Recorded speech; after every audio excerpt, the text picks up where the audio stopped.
When you look up at the sky, what do you see? Maybe clouds in motion, the blue that calms, the vastness that makes the soul silent.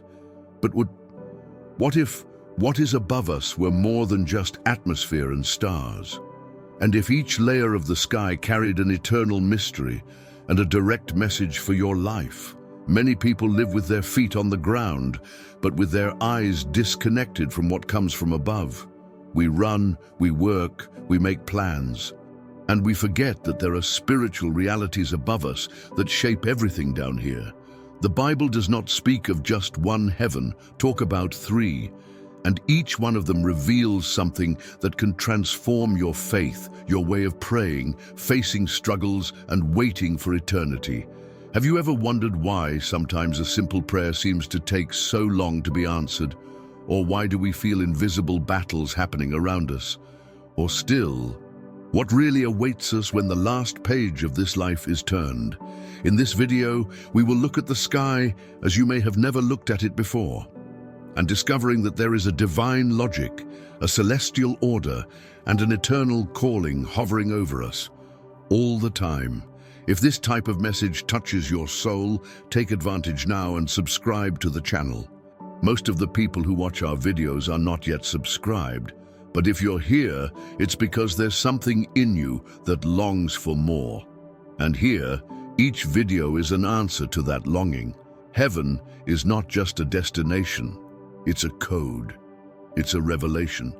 And the key to understanding everything starts with what you see every day, but perhaps have never truly seen.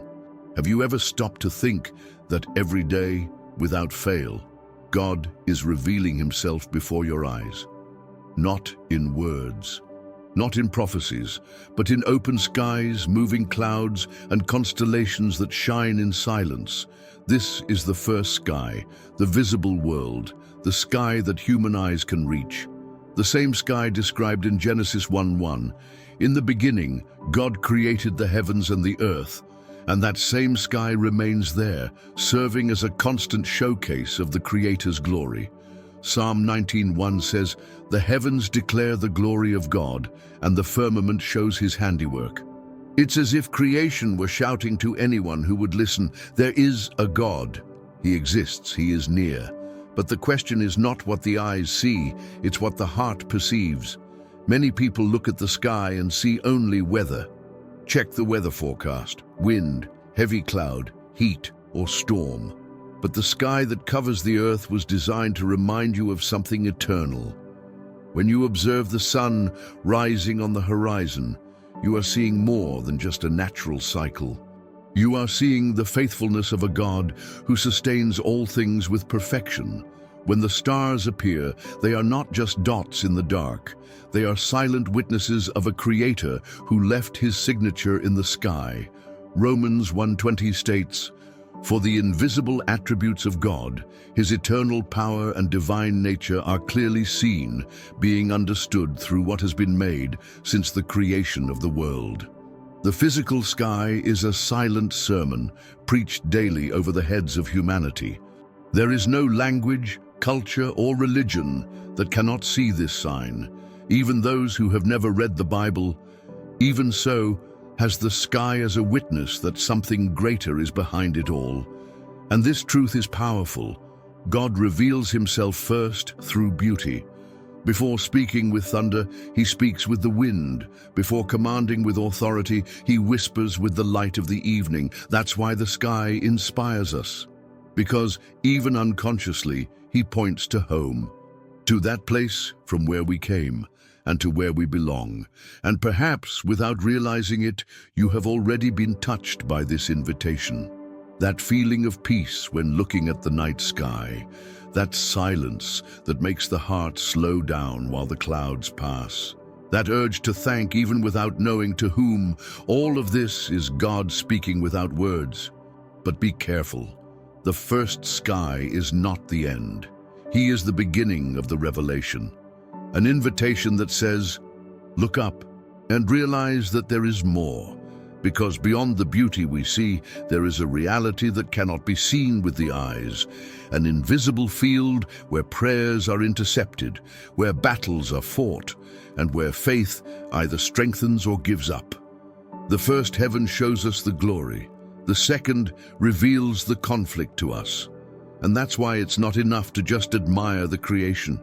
It is necessary to know what lies beyond it, because above the clouds, there is a war happening.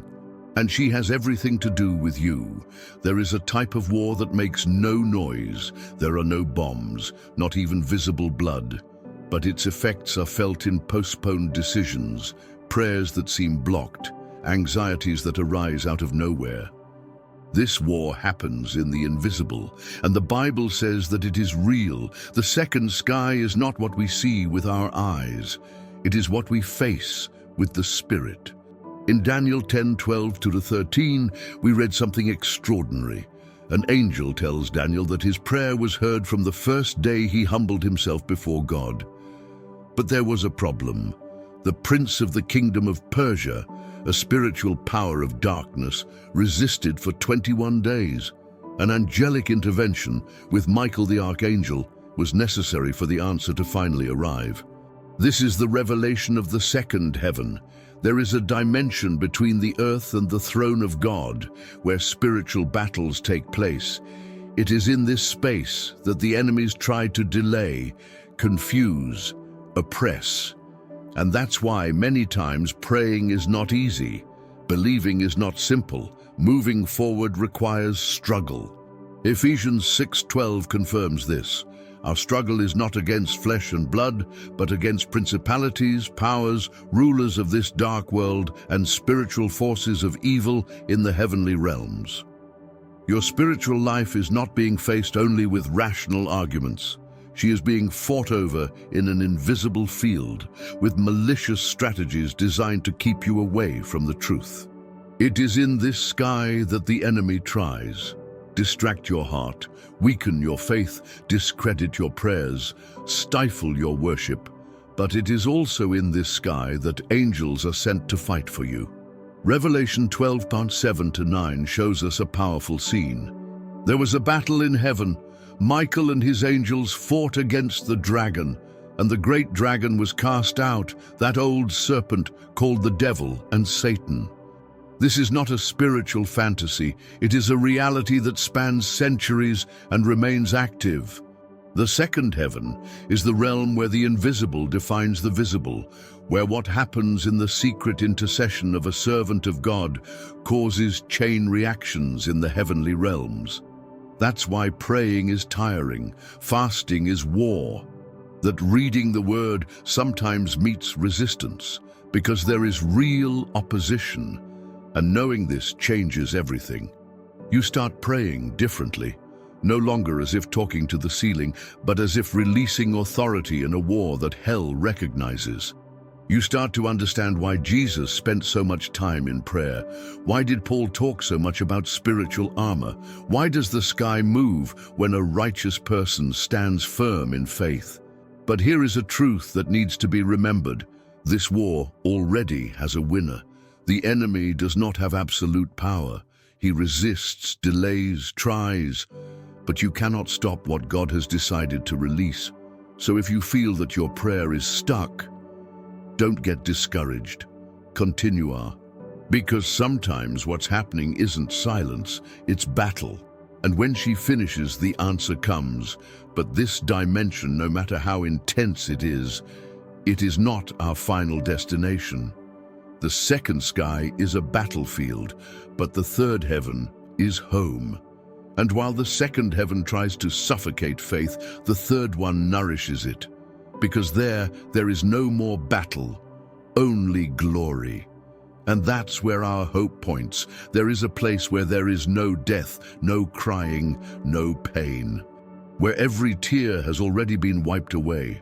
Where the presence of God is no longer a faith, but a reality that fills everything around. This place is the third heaven. Paul called it paradise in 2 Corinthians 12:2-4. He says he was caught up there and heard ineffable words, things so glorious that they couldn't even be repeated, words that the world is not yet ready to understand. But this testimony already tells us everything. The third heaven is real, and that's where our hope lies. The third heaven is the dwelling place of God. It is where the eternal throne is, described in detail in Revelation 4. Joan sees an open door in the sky, and upon entering witnesses something breathtaking, a throne surrounded by thunder, lightning, and voices. 24 elders casting crowns at the feet of God. Living beings who do not cease to worship day and night, saying, "Holy, holy, holy is the Lord God Almighty, who was, who is, and who is to come." Revelation 4:8. It is in this place that the Lamb is enthroned, no longer crucified but glorified, no longer in silence but being adored by myriads of angels and redeemed saints, no longer as a suffering servant but as the absolute King. It was to this place that Jesus referred in John 14:2, when he said, "In my Father's house there are many rooms. I will prepare a place for you." He wasn't talking about a spiritual metaphor. I was talking about a real destination, the home of the saved, the place where everything we lack here, peace, justice, fullness, holiness, will be complete. And that changes everything. Because if the third heaven is real, our life doesn't end here. Death is not the end. Suffering is not permanent. Evil will not prevail. Everything that oppresses us today is numbered. The certainty of this sky generates in us a living hope. The certainty that there is a place where the throne is occupied, where God reigns sovereign, where the redeemed will meet forever. But there's more. Knowing that this heaven exists is not just a consolation for the future, it's direction for the present. If this sky is real, if this glory awaits us, how should we live now? Because those who have their eyes fixed on eternity do not live as those who fear the end. Whoever believes in the eternal throne does not bow before the passing thrones. Who walks towards paradise does not let themselves be trapped by the deserts along the way. The vision of the third heaven frees us from distraction, takes us away from the superficial. It reminds us that life here is seed, not harvest. It's preparation, not fullness. It is a pilgrimage, not a permanent dwelling. This sky is the final destination, but it is also the fuel for living with purpose while we are here. He reminds us that we were not created just to exist. We were created to dwell with God.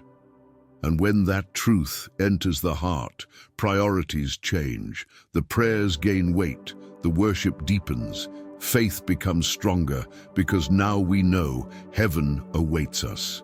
And if heaven is real, if eternity is before us. So we need to ask the question that defines everything. What does this change in the way we live now? You don't need to die to think about heaven. You need to believe, to walk with your eyes turned towards Him. Heaven is not an abstract idea, nor an emotional consolation invented for those who suffer. In the Bible, heaven is direction, it's home, it's a throne, it is the point of origin and final destination. But perhaps the most forgotten truth is this: the sky begins now.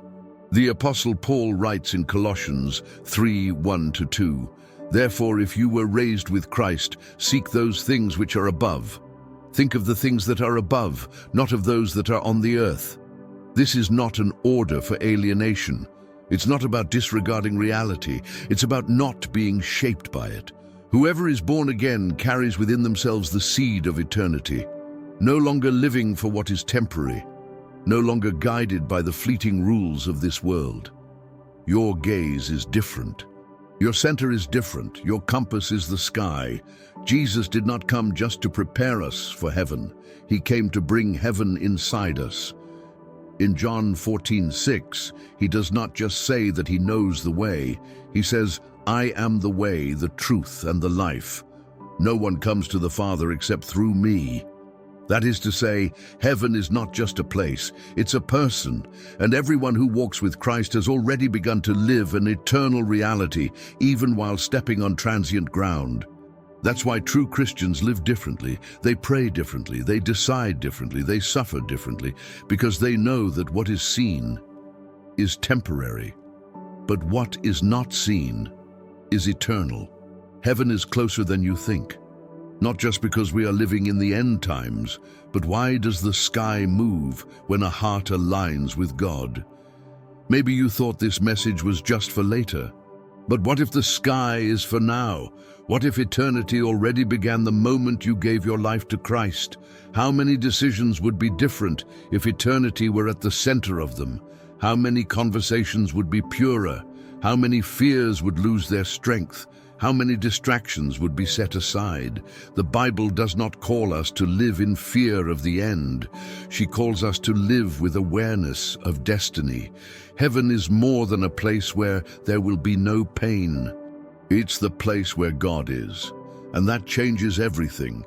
It is the place where faith becomes vision, where worship is not in a hurry, where the presence of God is not visited, it is inhabited. And when you understand this, your life begins to be shaped by another logic. You stop measuring success by human standards.